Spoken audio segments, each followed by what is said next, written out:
परम आदरणीय प्रधानमंत्री जी से विनम्र निवेदन है कि वे अपने प्रेरक उद्बोधन से हमें अनुग्रहित करें।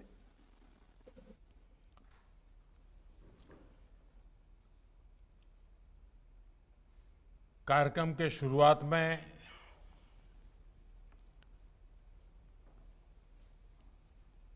मुझे एक दुखद खबर आपके साथ साझा करना है।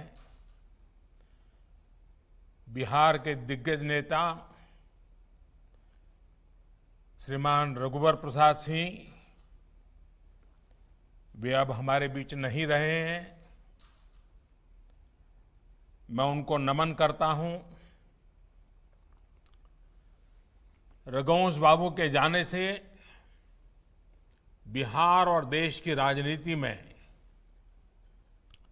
शून्य पैदा हुआ। जमीन से जुड़ा व्यक्तित्व, गरीबी को समझने वाला व्यक्तित्व, पूरा जीवन बिहार के संघर्ष में बिताया। जिस विचारधारा में वो पले बढ़े, जीवन भर उसको जीने का उन्होंने प्रयास किया। मैं जब भारतीय जनता पार्टी के संगठन के कार्यकर्ता के रूप में काम करता था, उस काल से मेरा उनका निकट परिचय रहा। अनेक टीवी डिबेट में काफी वाद विवाद संघर्ष करते रहते थे हम लोग। बाद में वो केंद्रीय मंत्रिमंडल में थे यूपीए में। मैं गुजरात के मुख्यमंत्री के नाते भी उनके साथ लगातार संपर्क में रहता था विकास के कामों को लेकर के। और पिछले 3-4 दिन से वे चर्चा में भी थे। उनके स्वास्थ्य लाभ के लिए मैं स्वयं भी चिंता करता था, लगातार जानकारियां लेता रहता था और मुझे लगता था कि बहुत ही जल्द ठीक होकर के वो वापस बिहार की सेवा में लग जाएंगे। लेकिन उनके भीतर एक मंथन भी चल रहा था। जिन आदर्शों को लेकर के चले थे, जिनके साथ चले थे, उनके साथ चलना अब उनके लिए संभव नहीं रहा था और मन पूरी तरह उस जद्दोजहद में था। और 3-4 दिन पहले उन्होंने अपनी भावना को चिट्ठी लिख करके प्रकट भी कर दिया। लेकिन साथ साथ भीतर अपने क्षेत्र के विकास की भी उतनी ही चिंता थी। तो उन्होंने बिहार के मुख्यमंत्री जी को अपनी एक विकास के कामों की सूची भेज दी। बिहार के लोगों की चिंता, बिहार के विकास की चिंता उस चिट्ठी में प्रकट होती है। मैं नीतीश जी से जरूर आग्रह करूंगा कि रघुवंश प्रसाद जी ने अपनी आखिरी चिट्ठी में जो भावनाएं प्रकट की हैं, उसको परिपूर्ण करने के लिए आप और हम मिलकर के पूरा प्रयास करें, क्योंकि पूरी तरह विकास की ही बातें उन्होंने लिखी थी। उसको जरूर करें। मैं फिर एक बार आज कार्यक्रम के प्रारंभ में ही श्रीमान रघुवर सिंह प्रसाद जी से आदरपूर्वक श्रद्धांजलि देता हूं, उनको नमन करता हूं। बिहार के गवर्नर श्री फागू चौहान जी, बिहार के मुख्यमंत्री श्रीमान नीतीश कुमार जी, केंद्रीय मंत्रिपरिषद में मेरे सहयोगी श्रीमान धर्मेंद्र प्रधान जी, रविशंकर प्रसाद जी, गिरिराज सिंह जी, आर.के. सिंह जी, अश्विनी कुमार चौबे जी, नित्यानंद राय जी, बिहार के डिप्टी सीएम भाई सुशील जी, अन्य सांसद और विधायकगण और तकनीक के माध्यम से जुड़े हुए मेरे प्यारे भाइयों और बहनों, अपने सबके प्रणाम करे छिए। आज के ई आयोजन शहीद अरु शूरवीर के धरती बांका में हो रहल छे। जे योजना के लोकार्पण आज होलो छे, ओकरो लाभ बिहार के संगे संगे पूर्वी भारत के बड़ा हिस्सा के भी मिलते। आज 900 करोड़ रुपया से बेसी के जो लोकार्पण और शिलान्यास कैलो गेल छे, ओकरा में एलपीजी पाइपलाइन छे, दूटा बड़ा बॉटलिंग प्लांट भी छे। ये सब सुविधा ले ली विकास के ये सब प्रोजेक्ट्स खातिर बिहारवासी लोगन के बहुत बहुत बधाई है। साथियों, कुछ वर्ष पहले जब बिहार के लिए विशेष पैकेज की घोषणा की गई थी, तो उसमें बहुत फोकस राज्य के इंफ्रास्ट्रक्चर पर था। मुझे खुशी है कि इसी से जुड़े एक महत्वपूर्ण गैस पाइपलाइन प्रोजेक्ट के दुर्गापुर बांका सेक्शन लोकार्पण का मुझे सौभाग्य मिला है। 1.5 साल पहले इस प्रोजेक्ट का शिलान्यास करने का भी अवसर मुझे भी मिला था। इस सेक्शन की लंबाई करीब करीब 200 किलोमीटर है। मुझे बताया गया है कि इस रूट पर पाइपलाइन बिछाकर काम पूरा करना बहुत ही चुनौतीपूर्ण था। जिस रास्ते में 10 के करीब बड़ी नदियां हो, कई किलोमीटर के घने जंगल और चट्टानी रास्ते हो, वहां काम करना इतना आसान भी नहीं होता। नई इंजीनियरिंग तकनीक, राज्य सरकार के सक्रिय सहयोग, हमारे इंजीनियरों, श्रमिक साथियों के कठिन श्रम के कारण ये प्रोजेक्ट समय पर पूरा हो पाया है। इसके लिए मैं इस प्रोजेक्ट से जुड़े सभी साथियों को बहुत बहुत बधाई देता हूं। साथियों, बिहार के लिए जो प्रधानमंत्री पैकेज दिया गया था, उसमें पेट्रोलियम और गैस से जुड़े 10 बड़े प्रोजेक्ट थे। इन प्रोजेक्ट्स पर करीब करीब 21,000 करोड़ रुपए खर्च किए जाने थे। आज ये 7वां प्रोजेक्ट है जिसमें काम पूरा हो चुका है, जिसे बिहार के लोगों को समर्पित किया जा चुका है।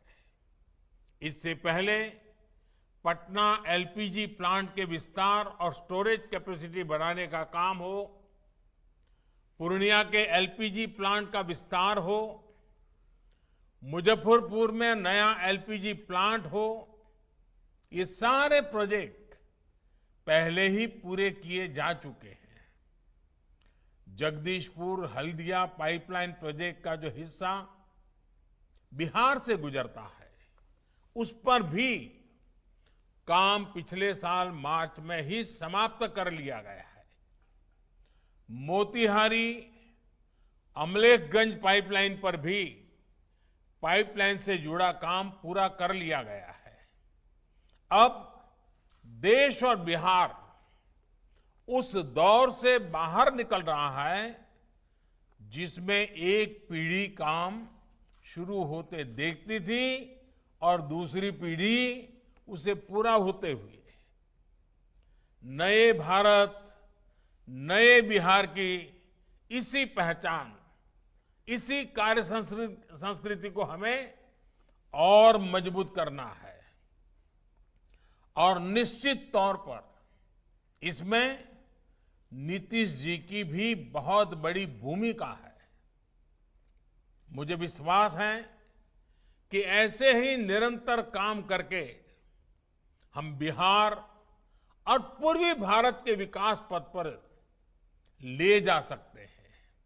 साथियों, हमारे शास्त्रों में कहा गया है, सामर्थ्यम मूलम स्वातंत्रम, श्रम मूलम वैभवम, यानी सामर्थ्य स्वतंत्रता का स्रोत है और श्रम शक्ति किसी भी राष्ट्र की प्रगति का आधार होती है।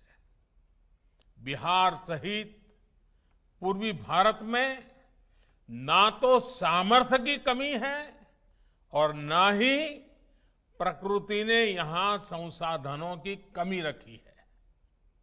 बावजूद इसके बिहार और पूर्वी भारत विकास के मामले में दशकों तक पीछे ही रह गए। इसकी बहुत सारी वजह राजनीतिक थी, आर्थिक थी, प्राथमिकताओं की थी। इन स्थितियों की वजह से पूर्वी भारत या बिहार के इंफ्रास्ट्रक्चर प्रोजेक्ट हमेशा अंतहीन देरी का शिकार रहे। एक समय था जब road connectivity, rail connectivity, air connectivity, internet connectivity, ये सब प्राथमिकताओं में थे ही नहीं। इतना ही नहीं, अगर रोड बनाने की बात करते तो ये पूछा जाता था, ये तो गाड़ी वालों के लिए बन रहा है, पैदल वालों के लिए क्या है। यानी सोच में ही गड़बड़ थी। ऐसे में गैस बेस्ड इंडस्ट्री और पेट्रो कनेक्टिविटी की तो बिहार में पुराने जमाने में कल्पना भी नहीं की जा सकती थी। लैंड लॉक स्टेट होने की वजह से बिहार में पेट्रोलियम और गैस से जुड़े वो साधन संसाधन उपलब्ध नहीं हो पाते थे जैसे समंदर से सटे राज्यों में होते हैं। इसलिए बिहार में गैस आधारित उद्योगों का विकास एक बड़ी चुनौती थी। साथियों, गैस बेस्ड इंडस्ट्री और पेट्रो कनेक्टिविटी, ये सुनने में बड़े टेक्निकल से टर्म लगते हैं, लेकिन इनका सीधा असर लोगों के जीवन पर पड़ता है, जीवन स्तर पर पड़ता है। गैस बेस्ड इंडस्ट्री और पेट्रो कनेक्टिविटी रोजगार के भी लाखों नए अवसर बनाती है। आज जब देश के अनेकों शहरों में सीएनजी पहुंच रही है, पीएनजी पहुंच रही है, तो बिहार के लोगों को, पूर्वी भारत के लोगों को भी ये सुविधाएं उतनी ही आसानी से मिलनी चाहिए। इसी संकल्प के साथ हम आगे बढ़े। प्रधानमंत्री ऊर्जा गंगा योजना के तहत पूर्वी भारत को पूर्वी समुद्री तट के पारादीप और पश्चिमी समुद्री तट से के कांडला से जोड़ने का भागीरथ प्रयास शुरू हुआ। करीब 3000 किलोमीटर लंबी पाइपलाइन से 7 राज्यों को जोड़ा जा रहा है, जिसमें बिहार का भी प्रमुख स्थान है। पारादीप हल्दिया से आने वाली लाइन अभी बांका तक पूरी हो चुकी है। इसको आगे पटना, मुजफ्फरपुर तक विस्तार दिया जा रहा है। कांडला से आने वाली पाइपलाइन जो गोरखपुर तक पहुंच चुकी है, उसको भी इससे जोड़ा जा रहा है। जब ये पूरा प्रोजेक्ट तैयार हो जाएगा तो ये विश्व की सबसे लंबी पाइपलाइन परियोजनाओं में से एक हो जाएगी। साथियों, इसी गैस पाइपलाइन की वजह से अब बिहार में ही सिलेंडर भरने के बड़े बड़े प्लांट लग पा रहे हैं। बांका और चंपारण में ऐसे ही 2 नए बॉटलिंग प्लांट्स का आज लोकार्पण किया गया है। इन दोनों प्लांट्स में हर साल 1.25 करोड़ से ज्यादा सिलेंडर भरने की क्षमता है। इन प्लांट से आपके बिहार के बांका, भागलपुर, जमुई, अररिया, किशनगंज, कटिहार, पूर्वी चंपारण, पश्चिम चंपारण, मुजफ्फरपुर, सिवान, गोपालगंज और सीतामढ़ी जिलों को इसकी सुविधा मिलेगी। वहीं झारखंड के गोड्डा, देवघर, दुमका, साहिबगंज, पाकुड़ जिलों और उत्तर प्रदेश के कुछ क्षेत्रों की एलपीजी से जुड़ी जरूरतों को ये प्लांट पूरा करेंगे। इस गैस पाइपलाइन को बिछाने से लेकर इससे जो नए उद्योगों को ऊर्जा मिल रही है, उससे बिहार में हजारों नए रोजगार बन रहे हैं और आगे भी अनेक रोजगारों के लिए संभावना बन रही है। साथियों, बरौनी का जो खाद कारखाना बंद हो गया था, वो भी इस गैस पाइपलाइन के बनने से अब बहुत जल्द काम करना शुरू कर देगा। गैस कनेक्टिविटी से जहां एक तरफ फर्टिलाइजर, पावर और स्टील इंडस्ट्री की ऊर्जा बढ़ेगी, वहीं दूसरी तरफ सीएनजी आधारित स्वच्छ यातायात और पाइप से सस्ती गैस और आसानी से लोगों के किचन तक पहुंचेगी।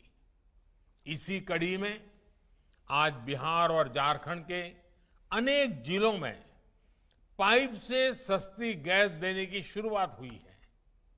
ये देश के हर परिवार को साफ सुथरे ईंधन, धुआं रहित किचन से जोड़ने के आंदोलन को और गति देगा। साथियों, उज्ज्वला योजना की वजह से आज देश के 8 करोड़ गरीब परिवारों के पास भी गैस कनेक्शन मौजूद है। इस योजना से गरीब के जीवन में क्या परिवर्तन आया है, ये कोरोना के दौरान हम सभी ने फिर एक बार महसूस किया है।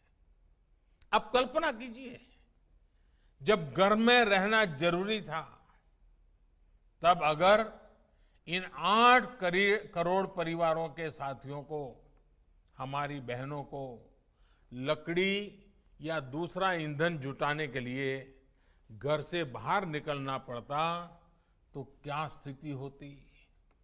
साथियों, कोरोना के इस दौर में उज्ज्वला योजना की लाभार्थी बहनों को करोड़ों सिलेंडर मुफ्त में दिए गए हैं।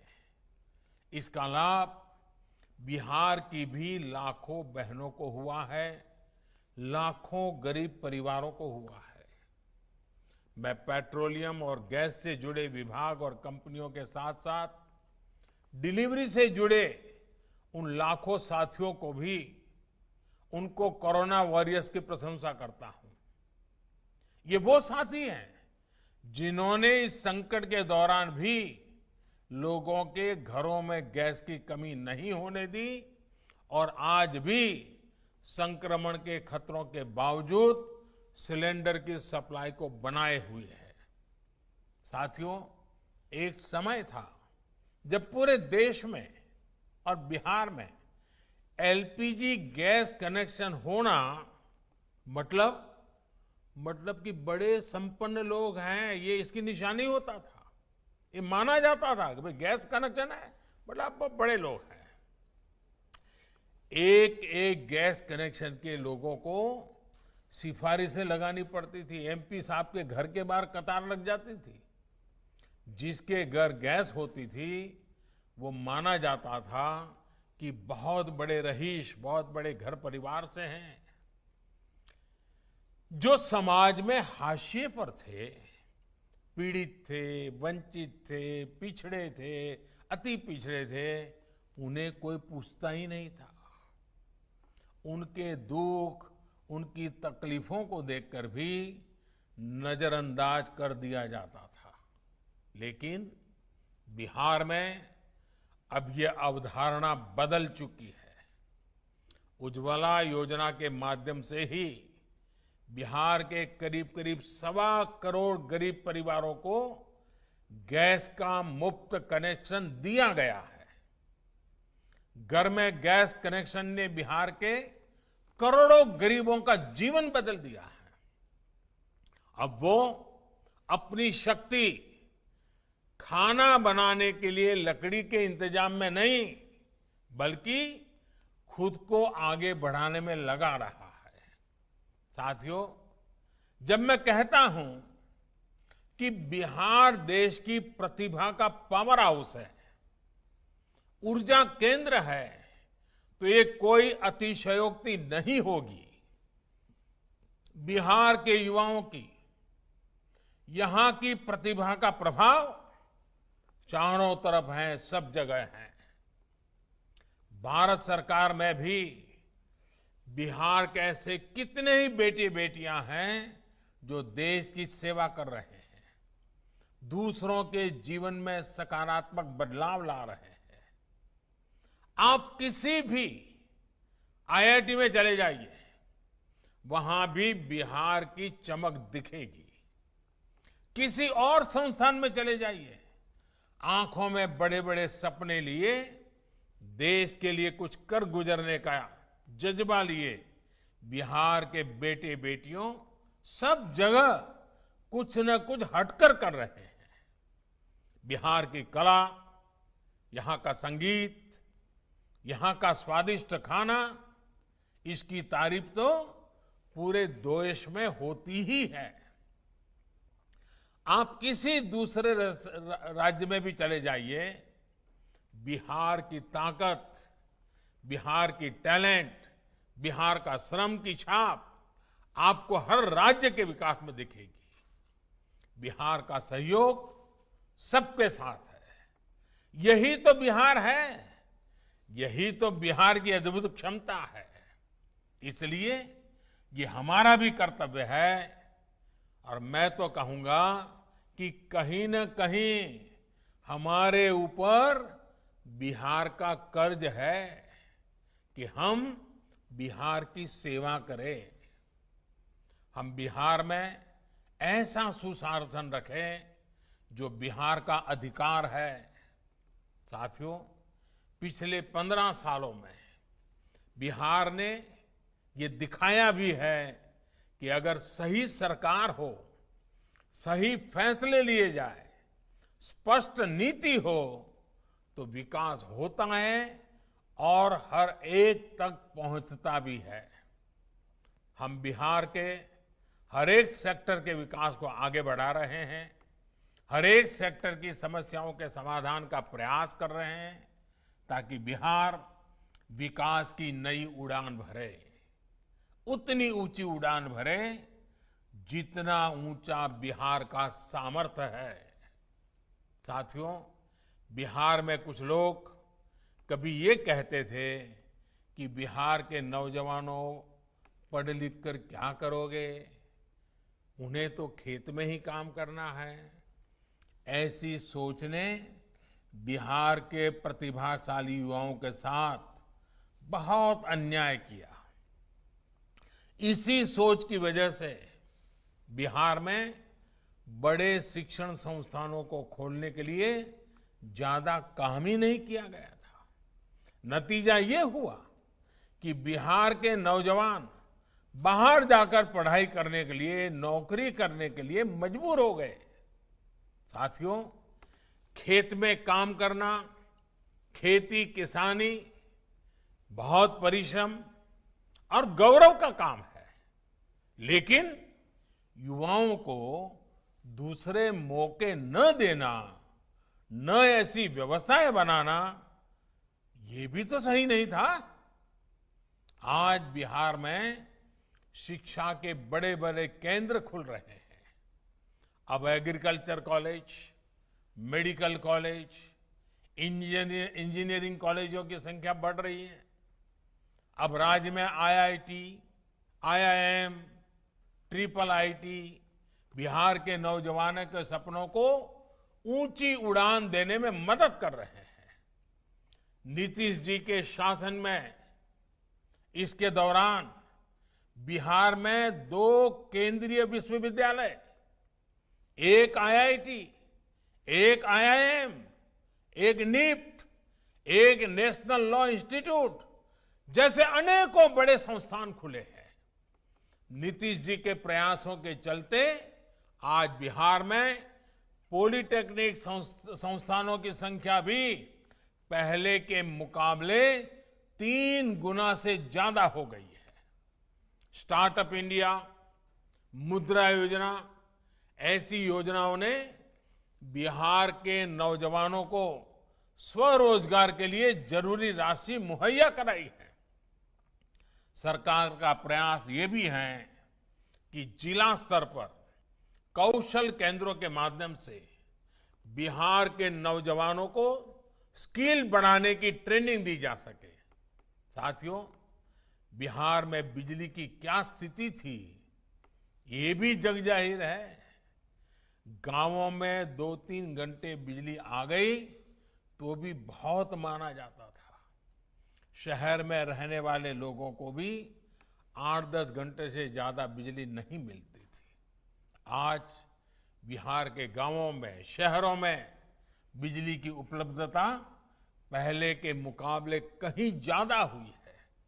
साथियों, पावर, पेट्रोलियम और गैस से जुड़े सेक्टर में जो आधुनिक इंफ्रास्ट्रक्चर का निर्माण हो रहा है, जो रिफॉर्म लाए जा रहे हैं, वो लोगों का जीवन आसान बनाने के साथ साथ उद्योगों और अर्थव्यवस्था को भी गति दे रहे हैं।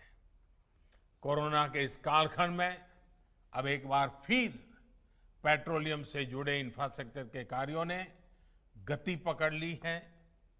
रिफाइनरी प्रोजेक्ट्स हो, एक्सप्लोरेशन या प्रोडक्शन से जुड़े प्रोजेक्ट हो, पाइपलाइन से हो, सिटी गैस डिस्ट्रीब्यूशन प्रोजेक्ट्स हो, ऐसे अनेकों प्रोजेक्ट्स या तो फिर से चालू हो चुके हैं या फिर नए शुरू किए गए हैं। इनकी संख्या कम नहीं है। ये 8,000 से ज्यादा प्रोजेक्ट्स हैं जिन पर आने वाले दिनों में 6 लाख करोड़ रुपए खर्च किए जाएंगे। आप अंदाजा लगा सकते हैं कि देश में, बिहार में गैस आधारित अर्थव्यवस्था के लिए कितने बड़े पैमाने पर काम चल रहा है। इतना ही नहीं, इन प्रोजेक्ट्स में जितने लोग पहले काम कर रहे थे वो वापस तो लौटे ही हैं। इनकी वजह से रोजगार के नए अवसरों की भी संभावनाएं बनी हैं। साथियों, इतनी बड़ी वैश्विक महामारी देश के प्रत्येक व्यक्ति के लिए अनेकों परेशानियां लेकर आई है, लेकिन इन परेशानियों के बाद भी देश रुका नहीं है, बिहार रुका नहीं है, बिहार थमा नहीं है। 100 लाख करोड़ रुपए से ज्यादा के नेशनल इंफ्रास्ट्रक्चर पाइपलाइन प्रोजेक्ट से भी आर्थिक गतिविधियों को बढ़ाने में मदद मिलने वाली है। बिहार को, पूर्व भारत को विकास का, आत्मविश्वास का अहम केंद्र बनाने के लिए हम सभी को तेजी से काम करते रहना है।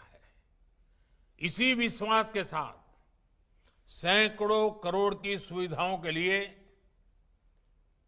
फिर से पूरे बिहार को मैं बहुत बहुत बधाई देता हूं। खास करके माताओं बहनों का जीवन आसान होने वाला है, इसलिए उनको अनेक अनेक बधाइयां देता हूं। याद रखिएगा, कोरोना संक्रमण अभी भी हमारे बीच में मौजूद है। और इसलिए मैं बार बार कहता हूं, जब तक दवाई नहीं तब तक ढिलाई नहीं। फिर से सुन लीजिए, जब तक दवाई नहीं तब तक ढिलाई नहीं। और इसलिए 2 गज की दूरी, साबुन से हाथ की नियमित सफाई, यहां वहां थूकने से मनाही और चेहरे पर मास्क, इन जरूरी बातों का हमें खुद भी पालन करना है और दूसरों को भी याद दिलाते रहना है। आप सतर्क रहेंगे तो बिहार स्वस्थ रहेगा, देश स्वस्थ रहेगा। मैं फिर एक बार आप सबको इस अनेक भेंट सौगातों के साथ बिहार की विकास यात्रा में नई ऊर्जा का ये अवसर, आपको बहुत बहुत शुभकामनाएं, बहुत बहुत धन्यवाद।